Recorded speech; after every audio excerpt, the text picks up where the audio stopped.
দেখছেন কলকাতা টিভি সংবাদ, সারাদিন নিয়ে রয়েছি আমি জুহিতা।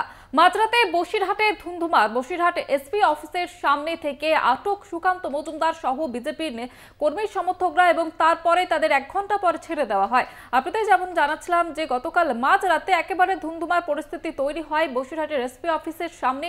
পুলিশের বাধা দেয় এমনটাই অভিযোগ তুলছেন বিজেপির নেতা কর্মীরা। এছাড়াও তাদেরকে আটক করা হয় এবং 1 ঘন্টা পরে ছেড়ে দেওয়া হয় সুকান্ত মজুমদার সহ বিজেপি নেতা কর্মীদের। আর বিষয়ে আরো বিস্তারিত জানবো, সরাসরি রয়েছে প্রতিনিধি সঞ্জিত চক্রবর্তী। সঞ্জিত, এখন কি পরিস্থিতি, এই সম্পর্কে আর কি আপডেট পাচ্ছ?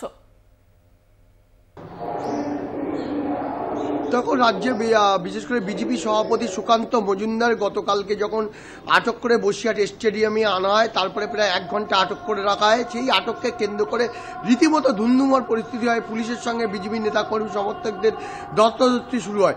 তারপরে আটক করার পরে যখন বসিরহাট স্টেডিয়াম আসে পুলিশি নিরাপত্তার মধ্যে, তার 1 ঘন্টা আটকে রেখে দেওয়ার পরে তারপর চলে যাওয়ার সময় তিনি বলেন আজকে বিশেষ করে সন্দেশখালী তিনি যাবেন এবং সকালে 11টা থেকে বসিরহাট টাকি থেকে বেরোবেন, তারপরে সন্দেশখালীর পথে রওনা দেবেন।